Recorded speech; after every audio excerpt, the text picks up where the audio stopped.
Muito boa tarde, Brasil. Nosso programa de hoje vai falar sobre Conselho Tutelar. Quase a maioria da população não conhece direito o que faz um Conselho Tutelar. E, às vezes, chega a ter até uma má impressão, né? Bota o Conselho Tutelar como o lobo mau, que pega as criancinhas, né? E cai fora. Não, não. São 1000 atribuições, são 1000 coisas a fazer e que, às vezes, fazem porque têm amor à causa. Essa é a grande realidade. Competências, atribuições, são muitas, mas facilitam para que isso aconteça? Quase sempre não. Se em plena capital da República a gente vê certa dificuldade, imagina nos lugares mais distantes deste rincão brasileiro que é quase continental. Não é fácil. Estou recebendo hoje 2 conselheiros. Começo com uma maranhense radicada em Brasília já, mãe de 2 filhos, formada em serviço social pela Universidade Católica aqui de Brasília. Já foi presidente do Instituto Social do Distrito Federal, isso por 10 anos. Já trabalhou como babá cuidadora de idosos na alfabetização de crianças e é a conselheira tutelar que atendeu um caso trágico. Só de lembrar desse caso eu já me arrepio, né? Da criança esquartejada, um menino acho que de 9 anos, pela genitora e a companheira dela na nossa cidade de Samambaia, que faz parte, né, uma das cidades do quadrilátero aqui do Distrito Federal. Estou recebendo a Cláudia Carvalho. Seja bem-vinda, viu, querida? Muito obrigada. Prazer em conhecê-la. Igualmente. Obrigado por ter vindo. Muito obrigada pelo convite. A gente conversa bastante. Daqui a pouquinho, que eu vou apresentar também, ele já esteve comigo aqui, num outro assunto. E falar de Conselho Tutelar, num programa específico, nasceu da presença dele comigo aqui. Ele é formado em História, pós-graduado em Direitos Humanos pela Universidade Federal de Goiás, é coordenador do Conselho Tutelar de Águas Claras, 13 anos de experiência, porque ele não passou só pelo Conselho de Águas Claras, não. Estou recebendo mais uma vez Irã Magalhães. Obrigado por ter ajudado a gente a compor esse programa, viu, Irã? Seja bem-vindo. Muito obrigado, bom dia. Eu é que agradeço a oportunidade de estar aqui mais uma vez e para falar de um tema que é essencial na sociedade brasileira. Olha, eu sou réu, confesso, eu mesmo não sei bem quais são as competências e as atribuições do próprio Conselho. Eu sei que a única hora que eu presto atenção um pouquinho mais no Conselho é quando tem eleições, que aí sempre aparece, é uma pessoa conhecida, é um amigo, uma amiga que está se candidatando como conselheiro e é eleito pelo voto popular, não é isso? Então, a gente sabe, ou fica sabendo, por exemplo, que o Conselho Tutelar, chamado pela própria Justiça, recolheu crianças de um determinado lar ou de uma determinada residência, que quase sempre não é um lar, lamentavelmente. O que é que faz um Conselho Tutelar, Cláudia? Na verdade. Na verdade, as nossas atribuições são inúmeras, não tem nem como enumerá-las, né? Sim. O conselheiro tutelar ele está para garantir direitos de criança e adolescente. E esses direitos são inúmeros. Direito à família, à educação, à segurança, né? Então, são inúmeras atribuições do conselho tutelar, né? Inclusive, elas são espontâneas, né? Elas são acontecem 24 horas, né? E nós estamos à disposição para a sociedade, para a comunidade, 24 horas por dia, para garantir direitos de criança e adolescente. Enumerar aqui não tenho condições. Faz plantão? Fazemos plantão. Trabalhamos de segunda a sexta, de 8 às 18, e nos finais de semana, feriado, nós temos o telefone de plantão. Quando somos acionados, estamos garantindo direitos de criança e adolescente. Meu Deus. Lá em Águas Claras também, essa região... Que, quando a gente fala Águas Claras, você só tem impressão da cidade praticamente vertical, não é isso? O que é importante? O Conselho Tutelar de Águas Claras, ele atende a região de Arniqueiras, Areal, que teoricamente é uma única cidade. E aí muitas das vezes as pessoas olham, mas o conselho tutelar naquela região onde só tem prédios. E ao contrário do que muitos pensam, a gente tem bastante processo lá na região. Muitas das vezes por uma condição de drogadição de crianças, tá? Não só adolescente, a gente tem atendido situação de crianças envolvidas com entorpecente, mas também nós temos questões de adolescentes com falta de vaga na escola. Então, assim, os nossos atendimentos, é importante que a sociedade saiba que o conselheiro tutelar, ele é o aliado do Estado e principalmente da família. Então, assim, aquela história do conselheiro mau, que vem na tua casa, leva teus filhos, isso não condiz com a nossa realidade. Muito pelo contrário, o conselho tutelar, em algumas ocasiões, ele intervém para garantir uma cirurgia de uma criança que já está há um bom tempo aguardando. Ele intervém para que essa criança ela fique em segurança ao ser encaminhada para uma creche. Ele intervém no conflito no sentido de mediar e evitar que aquele conflito vá para uma esfera judicial. Então, o nosso trabalho ele é amplo.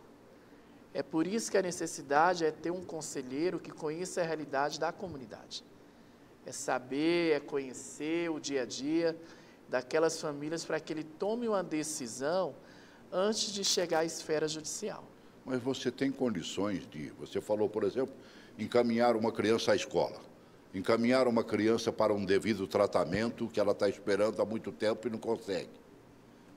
E de que maneira você consegue fazer isso? De que maneira que é feito? Então, chegou a situação ao Conselho Tutelar, ele faz uma requisição, encaminha à regional de ensino ou ao hospital, mas ele não só faz essa requisição, ele acompanha. Então, assim, ele faz, cobra do Estado, e se isso não for concretizado, a obrigação do conselheiro é ajuizar uma ação. Então, assim, o nosso papel, ele não está apenas naquele papel do conselheiro dia a dia, ali numa salinha, trabalhando e fazendo ofício.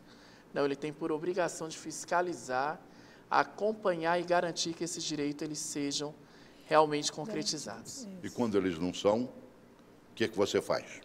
Não, geralmente, depende da atuação do conselheiro. Eu, por ser assistente social, eu tento sensibilizar a instituição para garantir, certo, antes de ajuizar um processo. Né? Questão de vaga de creche. Sim. Então, eu tenho que fazer todo um relato por que aquela família precisa daquela creche. Então, é realmente sensibilizar a regional de ensino para que aquela criança seja contemplada. Quando a situação é uma situação de saúde, e a família já tentou ali meses, ano, e esse pedido chega até o Conselho Tutelar, você vai sensibilizar o hospital. Essa família está buscando esse atendimento por algum tempo e precisa. Essa criança, quando ela não tem uma cirurgia garantida, ela tem dificuldade para estudar, tem dificuldade para socializar, tem dificuldade para a vida social no seu dia a dia. Então, a gente vai sensibilizar o hospital para que atenda essa criança, esse adolescente. Você consegue esse intento? Não? Sim, conseguimos. O hospital está sempre aberto para isso? Tá. A direção do hospital, a gente trabalha muito com o hospital HMIB, com a HRAM, hospital porque criança, HRT. Né? O HMIB é um hospital específico, sim, né? Sim, o HRT, o HUB também, apesar de ser um hospital federal, a gente consegue sensibilizar. O hospital da criança, inclusive, nós fizemos uma solicitação semana passada, e eles já deram retorno para a gente em relação a um pedido de uma cirurgia. Que bacana, né? Sim. Agora eu fico imaginando os outros lugares, hein, Irã? Porque você é obrigado a pedir tudo, né? Sim. Escola, eu tenho impressão, creche, por exemplo, eu acho que é meio difícil, né? Não? Sim. Há um número super limitado de creches em Brasília e de vagas, então, nem se fala. Eu diria que hoje a questão da creche no Distrito Federal ela é o maior gargalo. Por que eu digo isso? Por exemplo, vou citar Águas Claras. A área de prédio, nós temos uma creche. Uma creche que é insuficiente para os moradores daquela região. Na outra parte, nós temos 5 instituições que também é insuficiente. São poucas vagas muito disputadas, e há todo um critério da regional de ensino, porque o que acontece? Apesar de ser um direito de toda criança, a questão do ir para a creche, ela tem todo um critério. Então, há um manual na Secretaria de Educação, onde eles criam uma espécie de pontuação. Se é uma família mais vulnerável, se é uma família que recebe programa social, então tem lá seus critérios. E aquela criança que ela não vai de imediato, eles agem na história da pontuação. E muitas vezes isso demora. Já houve situações da gente pedir e demorar bastante. E às vezes nem consegue. E às vezes não consegue. Quando a vaga surge, a criança já ultrapassou a idade de ir para uma creche. Aí a gente já vai brigar pela educação lá na educação básica. E quando pula o corguinho, então, que passa do Distrito Federal para o estado de Goiás, que é mais próximo de nós. Minas já está mais distante, lá num bico, né, do quadrilátero do DF. A situação lá também é fácil de resolver, vocês devem saber, porque... Não, nós atendemos muitas famílias que vêm de outro estado. E quando eles veem que aqui no Distrito Federal precisa de uma pontuação ou uma sensibilização, eles ficam assustados, porque em outros estados não é essa a realidade. De criança fora de creche, criança sonhando com uma vaga de escola, não é essa a realidade. Só no Distrito Federal, pelo meu conhecimento, pelas conversas que a gente tem com a família que a gente atende em relação à educação. Você falou criança sonhando, sim, com uma vaga de escola. Na escola. Isso sim, acontece aqui dentro do no DF? Distrito Federal. No Distrito Federal, em Samambaia. Nós temos jovens sonhando com uma vaga de escola. Mas por quê? Não tem vaga lá na Não escola? tem vaga. Nós não temos vaga em creche, nós não temos vaga em escola. Hoje tem criança com 5, 6 anos sem estar estudando, porque não tem vaga em escola. Mas não é uma obrigatoriedade governamental botar essa criança na escola? Sim, em lei é, mas na prática não acontece. Na prática, você está me deixando aqui boquiaberto. Sim, sim. Sinceramente... Nós temos pedido de vaga de escola para primeiro ano, que é primeira série, segunda série, que agora hoje é ano. Para criança de 5, 6, 7 anos. É uma confusão generalizada. Sim, né? Sim. A criança está no 5º ano, mas está na 4ª série. Sabe, eu tenho hora, meu neto está numa dessa, e tem hora que ele me deixa doido. Nós vamos por idade para não errar. Sim, sim. As séries iniciais problemas ainda no Distrito Federal. Sem falar, em Samambaia nós temos crianças que têm que percorrer 10 quilômetros para chegar à escola. Mora em Samambaia Norte e ele é contemplado em Samambaia Sul. Com 5, 6 anos, o pai acaba não levando essa criança para a escola. Não porque não quer, mas porque não tem condições de levar. E o próprio governo não oferece... Séries iniciais não têm direito ao passe estudantil. Até porque ele vai ter que ir acompanhado com o adulto. E o adulto não tem direito à passagem. Então, é muita controvérsia, muito retrocesso. Vocês já tentaram, junto a algum tempo governamental, a levar isso ao conhecimento de um governador? Sim, sim. Todos os governos, a nossa briga é a mesma, né? O nosso pedido é o mesmo. É importante essa fala, Celso. Vou te dar um exemplo de uma região lá na QS10 do Areal, que é a comunidade apelida de Bate-Caverna e o Veredão, depois da QS11. O que é isso? São locais dentro do Arniqueiras. O Arniqueira ele tem apenas uma escola, que é uma escola classe. Então, ela não atende 1/3 dessa população. E aí, em 2016, nós tivemos um êxodo no Conselho Tutelar, porque as crianças elas tinham que ir a pé, uma distância ali de 5 a 6 quilômetros, para conseguir aonde passava uma linha de ônibus. O que o Conselho fez? Nós utilizamos a lei, um decreto que há no Distrito Federal, se eu não me engano, desde 1993, ainda da época do governador Roriz, onde ele garantia o ônibus escolar para áreas que não têm acesso ao transporte coletivo. E a gente conseguiu amenizar isso no nosso CAIC. O Conselho Tutelar fez um documento, explicou dentro da lei e requisitou. Qual foi o nosso problema com esse próprio ônibus este ano? A quantidade de crianças. Porque crianças nascem todos os dias, e escola no Distrito Federal não se constrói todos os dias. Então, assim, é difícil, e às vezes se cobra, aí a escola manda para o conselho, olha, a criança de 7 anos está aqui, está no primeiro ano, e ela não está vindo para a escola. Quando você vai percorrer a distância, é desumano, não tem como ir. As escolas têm comunicado isso aos conselhos? Comunicam bastante. Sim, comunicam. Tem comunicado? Sim, são parceiras. São parceiras. E a gente faz reuniões com direção de escola, explica a importância. Muitas das vezes não é só a questão daquela história da falta econômica. Pode ser que essa criança esteja sendo vítima de algum tipo de violência. Então, assim, a primeira coisa de uma vítima de violência de agressão física, o que a família faz? Retém, não manda para a escola. Porque a escola está de olho na criança, conhece a criança. Então, assim, tu segura, então a escola comunica. Sim, a escola tem um olhar bem sensível. Os orientadores escolares hoje estão bem preparados. Hoje, qualquer isolamento da criança, qualquer baixa de rendimento escolar, qualquer agitação, comportamento anormal, é comunicado ao Conselho Tutelar. São parceiros. E qual é a atitude que vocês tomam? Visitar a família. Nós vamos até a casa conhecer esse lar, essa família dessa criança. Que contexto ela está vivendo, o porquê do comportamento, do isolamento, da baixa no rendimento escolar. Então, nós trabalhamos muito com visitas. O Conselho Tutelar acho que faz visita todos os dias, né? Todos os dias. Nós mesmos temos o conselho que visita na segunda, na terça, na quarta, na quinta, na sexta, sem falar o chamado de emergência. Agora, quando você, por exemplo, na região de Samambaia, pelo que eu vejo, tem muitos problemas de abuso. Sim, sim, sim. Lamentavelmente. Lamentavelmente. E a gente não pode esconder isso. Sim, não podemos. E aí, qual é a atitude do Conselho quando toma conhecimento, por exemplo, que a escola descobre que uma criança está sendo abusada? Geralmente, quando a criança ou adolescente relata na hora, ou a escola traz até o Conselho ou nos liga. Então, a gente chega até esse caso, a conversa é mínima, aconteceu, pronto, foi assim, acabou.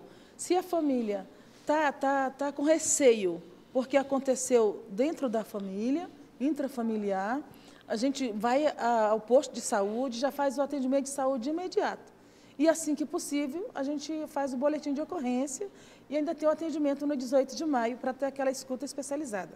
Então, quando é situação de abuso, de estupro, o conselheiro para atender aquela situação, aquele caso. Você falou 18 de maio? 18 de maio é um atendimento, uma instituição que atende criança e adolescente abusada, né, que passou por situação de abuso sexual. Sim. Então, é uma escuta especializada. E ela abriga a criança também? Não abriga, só faz a escuta para dar veracidade no caso, se realmente ocorreu, se não ocorreu.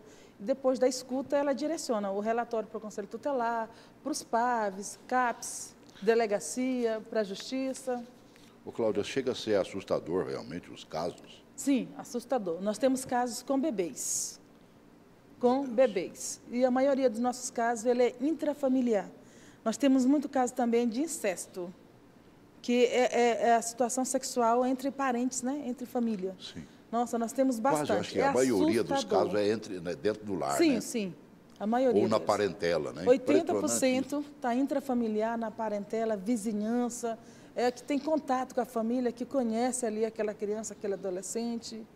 Então, esse também é um dos pontos que a gente percebe a dificuldade de estar denunciando.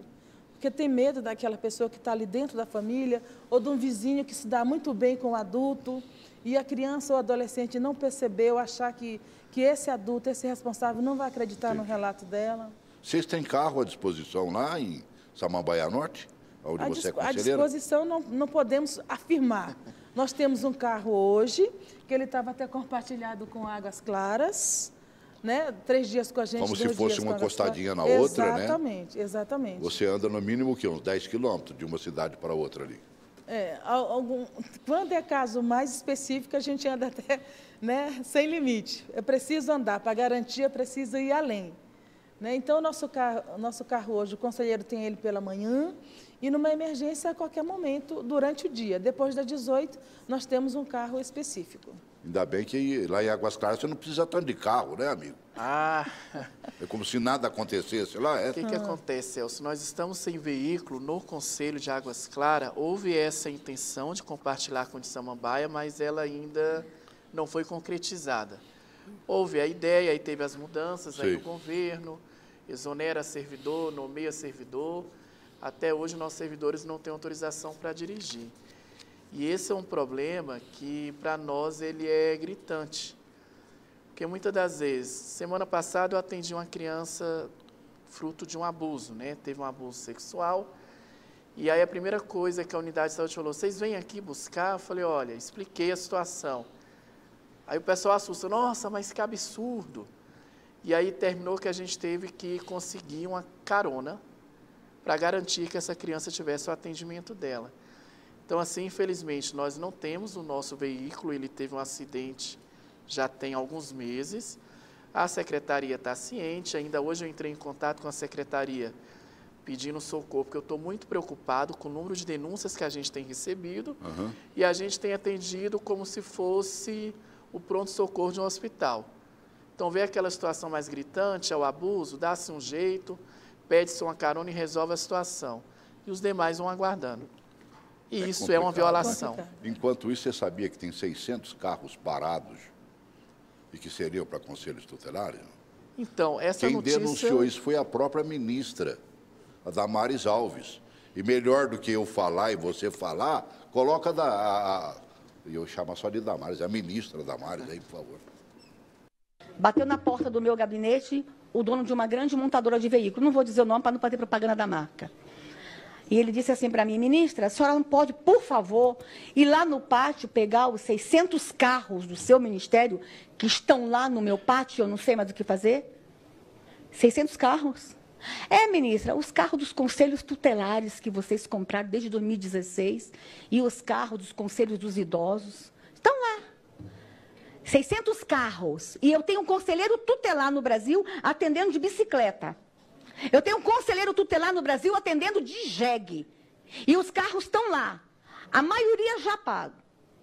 E eu fui para a minha secretaria executiva, porque o sistema burocrático é muito grande. Fui conversar com meus executivos, meus secretários. Teve secretário que disse assim para mim: ministra, é possível que alguns carros a gente vai perder, porque o processo é burocrático, o prefeito tem que tirar foto. Aí, como o prefeito perdeu a eleição, ele não avisou o outro prefeito que o carro estava lá.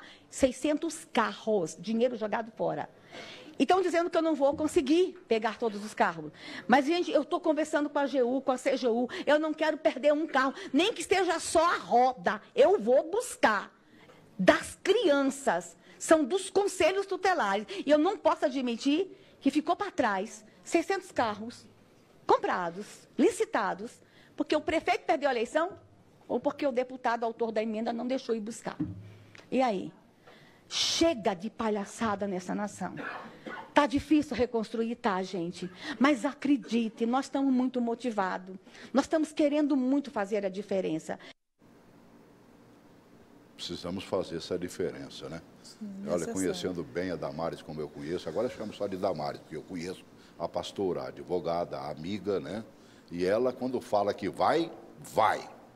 Né? Graças a Deus por isso. Agora, desde 2016, Irã, desde esses 2016. carros estão num pátio lá, ocupando espaço quando deveria estar te servindo. Isso é uma notícia que até assim deixa a gente, eu vou falar a palavra correta, que é revoltado. Sim. Veja bem, desde 2016, 600 carros. Um desses carros, todos esses carros, hoje poderiam estar salvando a vida de crianças e adolescentes no Brasil. Então, assim, é de nos causar indignação a notícia como Sim. essa. Eu estou desde há 4 meses sem poder usar um veículo. A gente pede emprestado de um, pede servidor emprestado de outro. E ao ver uma notícia dessa vindo da ministra, o que a gente espera é que ela realmente concretize essa vontade toda. De ir atrás, de correr atrás e exigir que esse carro chegue aos conselhos tutelares. Eu não consigo visualizar, por exemplo, escândalo. esse acordo feito com Samambaia Norte, de que partilharia um carro com vocês. Ela não dá conta de andar no carro dela lá, só para atender. Quantos chamados você tem por dia, lá o atendimento que você tem por dia? O atendimento nosso é em torno de 30, 40 por dia. Por dia. Nós temos na nossa folha de ponto 2 horas de almoço. Mas se a gente parar meia hora, você vai deixar ali no mínimo 3, 4 pessoas esperando. Então, o nosso almoço ali é para engolir. 5 minutinhos. Eu ainda costumo chegar na sala e falar: pessoal, 5 minutinhos só para engolir um arroz. Para poder respeitar a pessoa, para pedir para a pessoa só aguardar um pouquinho. Lá no seu, quantos atendimentos, médio? Nosso atendimento lá, ele varia muito. Às vezes vem de 10 a 12, é um número bem menor que o de Samambaia. E o nosso problema não está só na questão do veículo, não, Celso. Tem a questão da estrutura. Eu convidaria, se essa ministra, posteriormente, ao ver o programa, visitasse o Conselho Tutelar de Águas Claras. Nós temos uma sala para os 5 conselheiros fazer o atendimento. E a gente faz o rodízio. Vocês estão funcionando onde lá? Dentro da administração, em 2 salas cedidas. Poxa, o prédio é pequenininho ali. O prédio é pequenininho. Para abrigar até a própria administração. A própria administração não tem um espaço adequado para ela. Não tem. E aí o que acontece muitas das vezes é da comunidade chegar, ficar aguardando, se estressar com o conselheiro, que aí fica aquela, até que ponto você pode demorar com cada família, se 10 a 15 minutos. Tem um problema que chega de conflito que não dá para você resolver e muitas das vezes você choca um lado com o outro, porque é uma única sala. Então, eu estou aqui conversando com a possível vítima e o agressor está ali fora, fazendo ameaça, já chegou da gente ter que chamar a polícia. Ah, eu vou entrar, eu vou invadir, eu vou pegar essa menina aí dentro e a gente não tem aonde sequer resguardar essa vítima. Isso então, não é só o veículo. Isso acontece de vez em sempre, isso aí? De vez em sempre. Então, assim, muitas das vezes a gente tem que fazer rodízio. Quando é uma situação de abuso, que chega a vítima, e aí nós temos uma conselheira tutelar. Aí a gente combina com ela, não, para dar aquela situação, para que a vítima se sinta à vontade, os demais saem da sala. É vergonhoso, você tem que sair da sala para que o colega atenda, e muitas das vezes o telefone tocando, e aí o telefone tocando e a comunidade, você não pode entrar para atender. Essa é a situação do Conselho Tutelar de Águas Claras. Vocês têm espaço, parece que um pouco maior lá em Samambaia. Sim, nós temos uma estrutura um pouco melhor. Eu vou mostrar um vídeo daqui a pouco. Ajustes, mas nós temos. Onde a própria ministra Damares esteve lá com você. Sim. E ela fez na frente do Conselho Tutelar, eu achei que foi um prédio bonito. Não sei se é todo do Conselho. Sim, esse que ela visitou é todo do Conselho, sim. Agora vamos falar um pouquinho da Samambaia e daquele caso terrível. Horrível. Olha, eu não vou nem colocar vídeo para relembrar o caso aqui, porque toda vez que a gente... Meu Deus do céu.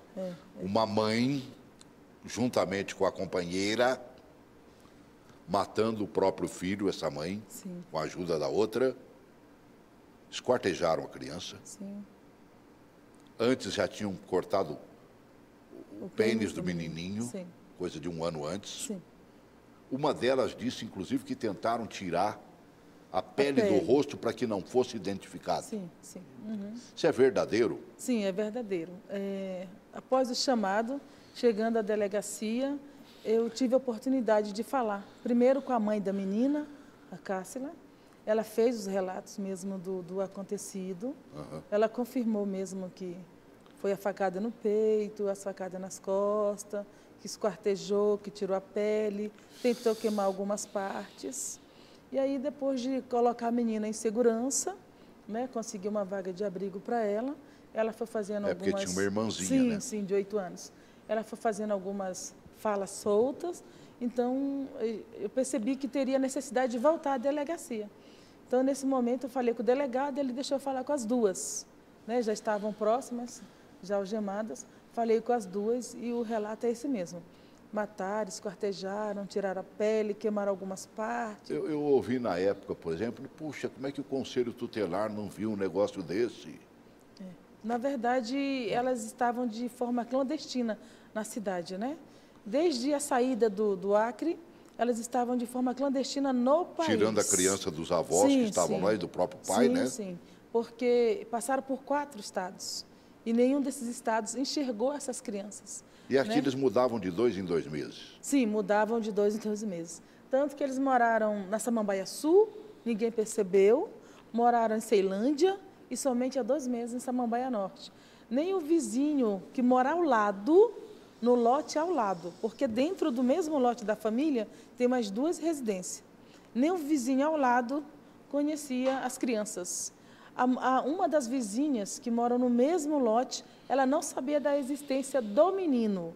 Tinha visto a menina uma vez levando um lixo até a porta. Então, o que a mãe da menina relatou para mim? Que eles estavam vivendo em cárcere privado.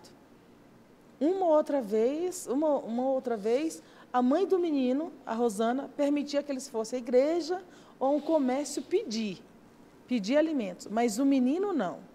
As 2 mães, o menino não. Foi nessa época que a Damares compareceu lá, né? Sim. Conversou, você estava junto? 2 dias após o acontecido, ela esteve ao nosso conselho, confirmou que a gente não tinha o conhecimento da criança. Mas como ter conhecimento? de uma situação como humanamente essa, impossível, né? Que provavelmente essa criança vivia em sofrimento, né? Com uma saúde assim afetada, porque é 1 ano e meio sem o pênis. Devia passar um sofrimento para fazer xixi. Jesus. Ele tem alguma cicatriz no rosto. A gente ia perceber que era situação de maus tratos.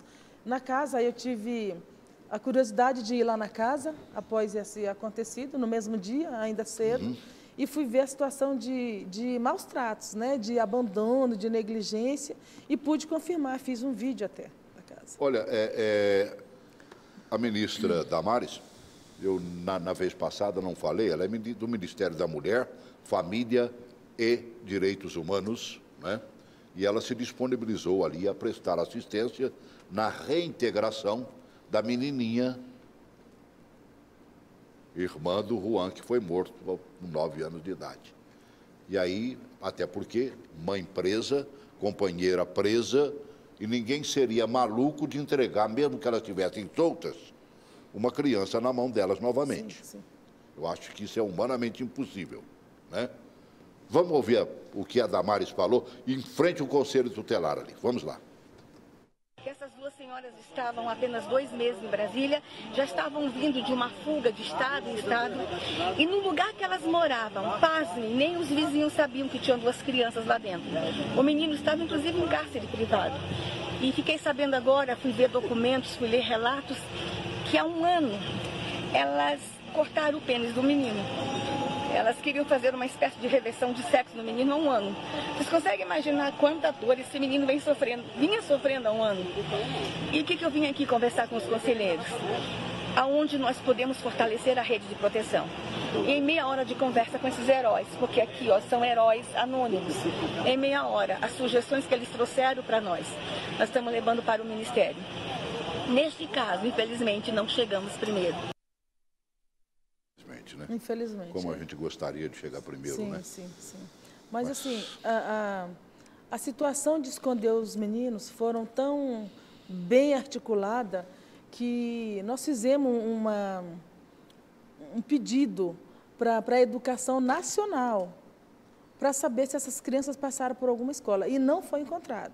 Nem não estudaram de onde no Distrito elas Federal, eram não oriundas, estudaram no em Acre? Goiânia, não. Lá no Acre, ainda com o pai, ela frequentou a escolinha. Mas depois de ter saído do pai, da família paterna, ela não passou mais por escola nenhuma. Nem ela, nem ele. Agora, a menininha, a irmã do garoto assassinado, o pai veio buscá-la. Sim, veio Aí ela buscá-la. retorna ao Acre. Já retornou ao Acre. A ministra disse que daria algum tipo de garantia para que tudo ocorresse bem. Sim, Você tem sim. notícias disso? ou Sim, não? a gente tem contato diariamente ainda com a família. Já está garantido uma vaga de escola para ela e o acompanhamento psicológico, assistente social, com terapeuta, não só para ela, mas para toda a família, né? Porque nós percebemos a alienação parental que foi feita, né, da mãe contra o pai. Então, é preciso atender toda a família. Claro que de uma forma especial a criança, mas toda a família. Que loucura. Sim, loucura. Ela ela percebia o pai, o pior agressor que existe, entendeu? Então foi feito toda essa Quer dizer, a fortalecimento menina de hoje, vínculo. para ir embora com o pai, certamente não queria. Não, de Porque forma se alguma. a mãe fez a cabeça dela... Sim, de forma alguma. O pai chegou no dia seguinte, no domingo. No domingo mesmo, a gente foi marcar um encontro. Foi feita uma escuta com essa menina de quase 2 horas, uma conversa, brincadeiras, para que ela aceitasse ver o pai. Mas, assim, o olhar foi bem distante, eu tive que ficar... Ela me segurou para ficar entre ela e o pai, Entendi. não aproximou do pai de forma alguma.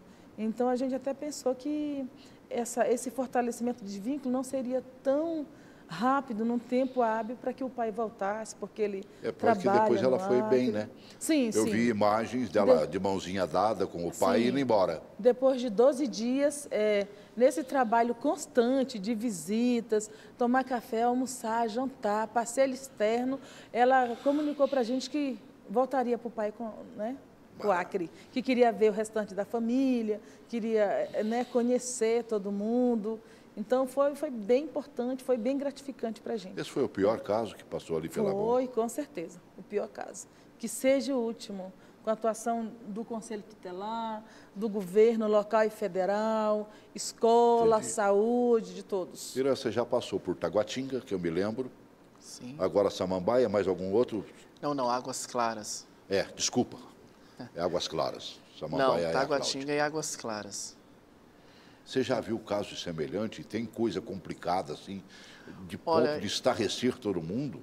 Eu já vi casos assim de mães de chegar a espancar o filho e falar, se contar eu te jogo pela janela e te levo lá para um buraco. Já vi casos de abuso que me deixou assim semanas sem dormir. Uma coisa que a gente debate muito entre nós conselheiros, até que ponto vai a saúde mental de um conselheiro tutelar? Porque o nosso dia a dia é este. Não casos tão gritantes como o caso aí de Samambaia, foi um caso que chocou, acho que mundialmente o Brasil. Olha, já vi casos e casos e internacionalmente. casos. Olha, eu estou em Brasília desde o começo.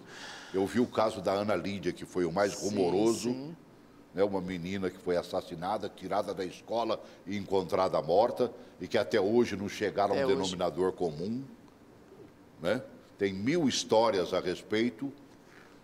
Né? Vi aquele caso de 2 garotos num colégio de Taguatinga, que foram assassinados também, parece que pelo próprio vigia e tudo mais. Né? E caso vi de outros Donaldina. tantos, mas igual a esse, de esquartejar uma criança, meu Deus do céu. Eu diria que, graças a Deus, esse deve parar por aí, não sei, porque a gente não tem conhecimento de tamanha crueldade. Numa outra situação. Há outros, inúmeros casos também tão graves, como aquelas crianças de Águas Lindas, mas Rapaz. nesse requinte de crueldade... É Águas Lindas ou foi Brasilinha? Planaltina o de Goiás. Planaltina de Goiás. Planaltina de Goiás. 4 irmãozinhos, 4 irmãozinhos. pai e mãe presos por tráfico de drogas. O Brasil acompanhou isso. Né? Ficou na mão de uma tia de 17 anos de idade, com um namorado que parece que tinha 19. Sim. E aí, quando a criançada pedia comida, apanhava por causa disso. E uma delas apanhou até morrer. Até morrer. Esse é um caso. Meu Deus. Continue. Então, Irã, assim, o que é que eu penso? A importância do Conselho Tutelar para a sociedade é que o Conselho Tutelar ele é a porta de entrada de todo problema que envolve a criança ou adolescente. Então, assim, a gente sempre diz isso. Por mais que não seja na minha casa, você que é vizinho, você tem que estar observando. Porque salvar a vida de uma criança, até hoje eu fico pensando, se nós, conselheiros tutelares, escola, sociedade no geral, tivesse chegado antes ao Juan, hoje ele estaria entre nós. Sim. Então, assim, é dolorido você ver. Assim, é uma situação que não tem como você não se emocionar quando você pensa nele. A dor desse garoto, Nossa. né? Assim, Já como pensou? que esse garoto ia ao banheiro? Eu vi na fala da ministra, eu fico assim, chega a dar arrepio. Como que ele ia ao banheiro? Quer dizer, eu conversei com uma pessoa lá, vizinho, que ela falou assim, olha, te juro, eu nunca vi criança nesse lote. Falei, gente, que tática que essas duas usaram, assim, que Para esconder esse garoto. é uma coisa muito maquiavélica, né? Você conseguir esconder, porque esconder da escola, de não matricular na escola, de hospital, muita gente consegue, agora você esconder Ira, se tornou invisível, né? É. Vou fazer uma pergunta. Olha, eu moro em Águas Claras. Né? Aquela parte que você chama de prédios. Vertical, as que a gente Mesmo? chama área Mas vertical. tenho inúmeros amigos, né, que moram no Areal, que faz parte de Águas Claras. São casas. Tem alguns predinhos lá também. Sim. Né? E conheço bem Arniqueiras também. E já tive gente ligada à família e amigos morando lá também. Agora, na região que você chama dos prédios, aonde supostamente quem mora ali teria um poder aquisitivo um pouquinho melhor, o pessoal não esconde de vocês, não? Os casos acontecidos dentro dos próprios lares? Então, nós já atendemos situações de famílias que se articulou para esconder questão de abuso e depois, numa briga entre eles, alguém resolveu fazer a denúncia. Então, muitas das vezes, tem situações ali naquela área que não chega para nós. se resolve ali no núcleo familiar, entendeu? Até de abuso sério, né? É o que a gente chama que a história do poder aquisitivo, aí vem muito aquela preocupação. Às vezes a gente atende um morador que a primeira coisa que ele fala, eu estou aqui, mas eu não gostaria de me expor minha família. É uma situação muito delicada, então assim, pode ser que isso aconteça. É porque eles não cuidam muito das crianças não, viu? Olha, eu moro num prédio que tem 18, 19 andares, né? O último andar é duplex, né? Resultado, você vê a meninada brincando no parquinho, não tem ninguém acompanhando, mano, velho. Quando machuca um, é uma tragédia. É um Deus nos acuda, como diz lá na minha terra. É interessante complicado. essa sua fala, porque nós fizemos um trabalho com alguns condomínios sobre essa situação de deixarem crianças em áreas de piscina, parquinho. E aí, muitos deles, a primeira alegação que eles fazem, mas eu pago um condomínio caro, e então não posso deixar meu filho ali. A gente diz, não, a responsabilidade de cuidar do teu filho é tua. Claro. Então, assim, a segurança, a integridade física, nós já tivemos uma situação em Águas Claras, assim, uma aberração que a gente chamou no conselho, de uma personal que ela pegava a filha de 2 anos, ela levava para um prédio que ela não morava, deixava lá na área e saía para trabalhar. Entendeu? Uhum. E aí, quando a gente foi questionar, ela chora e falou, mas é porque ali é seguro. Falei, quem te garante que essa criança ela não vai ser atropelada, que alguém não vai buscar essa criança ali e vai levar para algum lugar? Ixi. Então, tem isso também. Mas a gente debate muito com os síndicos sobre isso. Não é só na casa do pobre, não, né? Aliás, o pobre vigia mais. Sim. O pobre vigia mais, a sociedade cobra mais também. Sim. Então, assim, muita gente fica de olho, a gente percebe isso. Uma coisa que me chama a atenção, eu estava olhando, quando buscando alguma coisa para fazer no programa, uma das coisas que eu mais vi, por exemplo, é o Cadastro Nacional de Crianças Desaparecidas nesse Brasilzão velho de guerra. Eu fiquei impressionado. Os conselhos recebem alguma coisa a respeito de crianças desaparecidas ou não? Sim, chega para nós famílias que as crianças fugiram, os adolescentes fugiram, entendeu? E é constante, né? Todos os dias nós temos um caso no nosso grupo. Isso é mais pela família, a família que vai ao conselho, vai pedir porque a criança sumiu. Desapareceu, sumiu. Vazou, como diz o outro. Some, e realmente tem criança que some. Não sei como, mas some. Então, vai para a escola, da escola, sumiu. Nós temos 4 ou 5 no nosso grupo. Sim. A gente tem um de São Sebastião, que foi para o UNB, que até agora não apareceu, acho que até 8 dias. Sim. Tem mais 2 ou 3 adolescentes desaparecidas. Nós temos aí, olha, o Brasil tem números altíssimos de crianças e adolescentes, vulnerabilidade social. No bastidor você me falava de uma vulnerabilidade sim. De uma família com quantas crianças? 8 crianças. E que estão sem água há quanto tempo? Eles ficaram sem água desde novembro. Foi estabilizada agora na primeira semana desse mês de junho. Conseguiram botar água para lá? Sim, pagou um certo valor com a ajuda da igreja e está com água. Eu não posso afirmar se ainda continua, porque nesse caso que eu fui atender do Juan, eu deixei de visitar a família. Mas ficou 4 meses sem água. Sem água. Para nada? Para nada, para nada, para nada. Então, eu como conselheira do caso, pegava alguns galões, ia até a escola mais próxima, que é o CEF 427, pedia permissão, enchia esses galões e levava até a família. Quando eu não podia ir até a escola, eu levava da minha residência. E isso tudo, Samambaia, sabendo desse acontecido. E para comer? Como é que essas crianças comiam? Não, a escola ajudava. A escola ajudava, fornecia comida pronta, cesta básica. Legal. Entendeu? Como é maravilhoso, com essa mão estendida, né? A mão estendida isso realmente...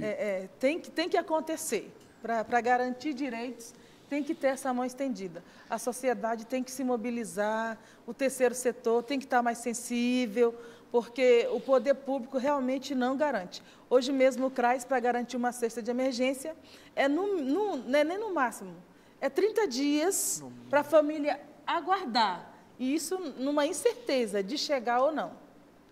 Se receberá ou não essa cesta. Se receberá ou não. Um auxílio vulnerabilidade hoje é no mínimo 90 dias. Isso pode esperar até 6 meses para acontecer. Para você salvar uma criança que acaba salvando a família. O que você pediu de mais sério para a ministra Damares? O que eu pedi para ela, principalmente, é o nosso aparato dentro do conselho. Hoje nós temos conselho interditado, funcionando em locais improvisados. Isso foi passado para ela. Você visitou Águas Claras, então? Tem bota Ceilândia. lá é improvisado, menino. Ceilândia está improvisado, que está funcionando na feira popular. Foi interditado. Ceilândia está interditado. Eu vi há pouco tempo, eu vi na TV Brasil, a menina mostrando que um da Ceilândia, aí botaram no Na Hora funcionando. Exatamente, exatamente. Num na feira cantinho do popular. Na Hora. Exato. Pior lá, porque o atendimento lá é escrachado, é na frente de todo Sim, mundo na mesmo. frente de todos. Aí eu pontuei para ela. O conselho aqui, eu mesma estou sem computador desde novembro do ano passado, eu passei para ela. Se eu quero trabalhar, eu tenho que aguardar um conselheiro me disponibilizar o computador dele. Graças a Deus, há 2 semanas, já consertaram meu computador, estou trabalhando na minha máquina. Mas perdi vários relatos por compartilhar ele em outras máquinas. Porque nossos relatos são sigilosos, não pode compartilhar para o administrativo ter acesso, então compartilhar no computador dos outros conselheiros. Ela deixou uma porta aberta para que vocês... Deixou. Não só é brincadeira, não, ela vai em frente mesmo. Sim, não só para o Distrito Federal, mas para todo o país. Deixou a porta aberta assim, um olhar mais humanizado, comprometimento de realmente garantir. Que bom. Deixou. Que bom.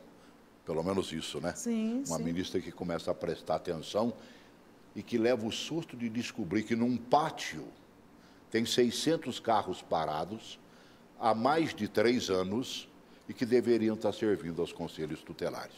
Enquanto isso, o nosso lá de Águas Claras, que presta atenção à Arniqueira e Areal, que fazem parte da cidade, mas são quase 2 cidades, continua sem seu carrinho. Agora, o que é que temos que fazer? É aquele quase 2 minutinhos, Irã, para você concluir aí, como a Cláudia, sem que eu pedisse, concluiu a fala dela. Eu penso que de imediato o que tem que ser feito é os nossos governantes, aí aqui é um apelo, seja para o governo do Distrito Federal, ao governador Ibanez, seja ao presidente Bolsonaro e à nossa ministra, é estruturar esses conselhos. No Distrito Federal nós temos 40 conselhos tutelares. Ceilândia é a cidade com um número maior de conselhos devido, àquela situação de vulnerabilidade. E hoje, no Distrito Federal, boa parte deles funcionam de forma precária. Esse relato da conselheira Cláudia, ele demonstra o quê? Que se não fosse a rede de apoio que a gente tem, seja lá em Águas Claras, a rede setorial que a gente chama, o Conselho Tutelar não ia conseguir agir. Se dependesse totalmente só do Estado e de andar dentro da lei, em muitos casos ficariam de lado. Então, meu apelo é o quê? Primeiro, é um olhar humanizado. Entender a importância desse Conselho Tutelar funcionando bem dentro da comunidade, porque ele é a porta de entrada.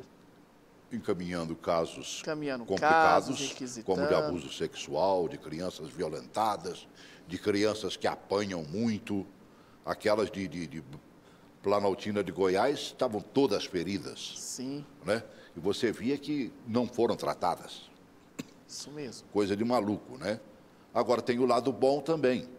Você está sabendo que uma criança está precisando de uma assistência médica, está precisando de comprar um medicamento, está precisando de ir para a escola. Eu acho que a comunidade pode e deve participar. Sim, com certeza. Eu acho que, acima de tudo, contando com os problemas existentes, e olha, nós estamos falando mais da capital da República. Eu imagino aí na sua cidade, que está nos vendo agora, como é que como é que acontece esse tipo de atendimento, e se é que tem esse tipo de atendimento. Às vezes você tem, na região, 5, 6, 10 municípios, e só um tem um conselho tutelar para atender todo mundo.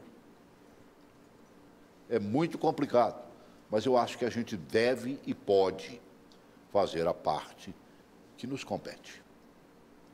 Ajudar realmente, chegar junto, pensar na criança brasileira, mudar.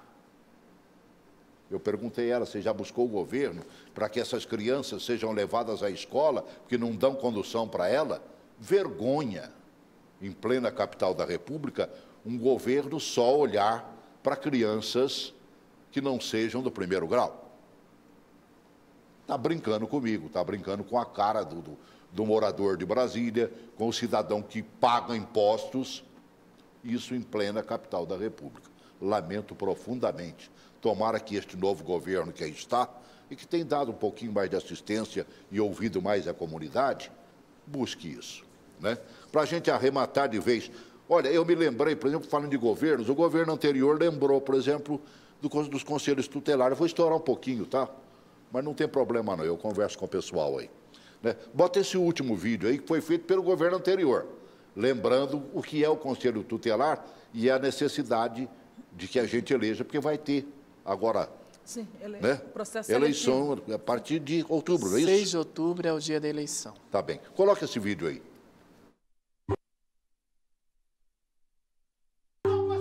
Sem o seu voto. Com o seu voto. Sem o seu voto. Com o seu voto. Sem o seu voto. A realidade de uma criança pode mudar com a ajuda de um conselheiro tutelar.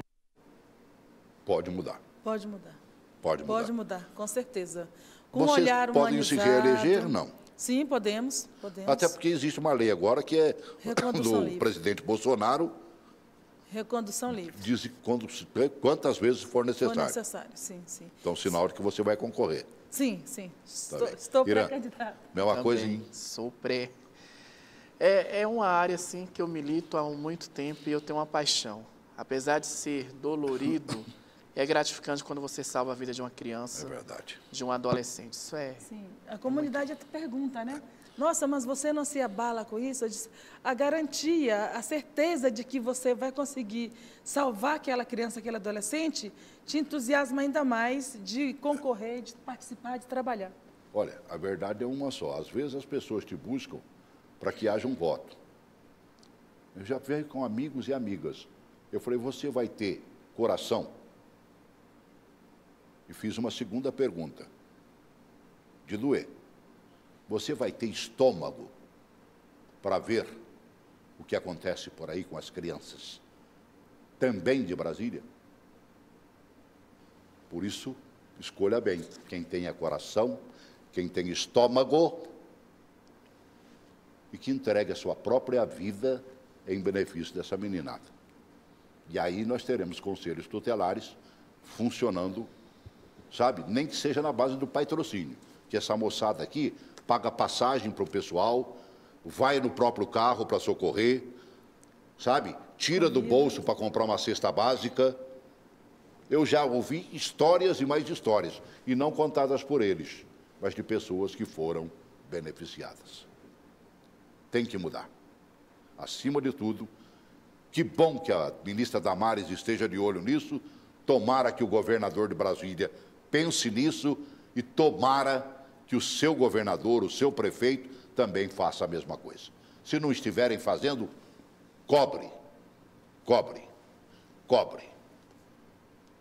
É uma obrigatoriedade.